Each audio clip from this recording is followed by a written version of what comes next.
In November 2023, I accidentally uncovered some of the most heinous crimes against women imaginable. We're talking about rape, non-consensual photos, non-consensual videos of women and underage girls, and the premeditated, calculated exploitation of women and girls in my district. Today, you will hear about the depraved men behind these gutless and evil acts. These men didn't just harm their victims, they recorded their depravity as if it were a badge of honor. When I uncovered evidence of rape and the illegal filming of women and sex trafficking, I didn't just see victims. I saw a system that failed to protect them. I saw criminals who thought they could get away with it because no one had the guts, no one had the courage, no one had the bravery to hold them accountable because we are filled with cowards. I will burn this system to the ground if I have to. On the night of October 30th, 2023, I received a text message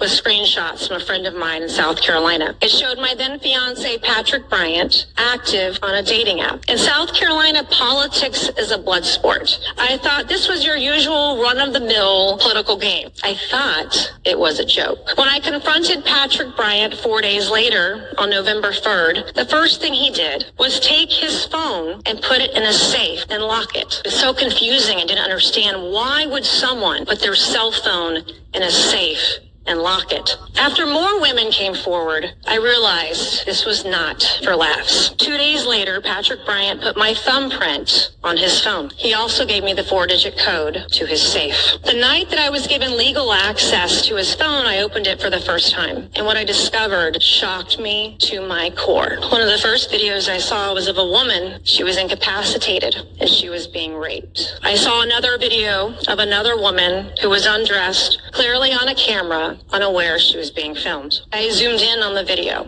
and that woman was me. This monster stole my body. It felt like I had been raped. He stole my body without my permission, without my knowledge, and without my consent. I discovered on this app, for this tiny little camera, there were 10,633 videos on it. Exactly 7 days later, after I got access to Patrick Bryant's phone, I found more photos, I found more videos. On my last night with Patrick Bryant, he physically assaulted me. In searching for victims over the last year, I met other women who were raped or sexually assaulted by some of these men. The other assaults I uncovered over the last year span over a decade, almost 20 years. In talking to these victims, there's a clear pattern of behavior. Women were incapacitated, they were raped, and someone filmed it. One night in 2022, I found myself at a property owned by Patrick Bryant. I was served 2 small vodka sodas. A short time later, I blacked out. I have never blacked out after having a vodka soda or any adult beverage ever in my life. It's never happened. But I know who has. The women raped on those tapes that I saw. The women raped that I spoke to over the course of the last year. The stories of these women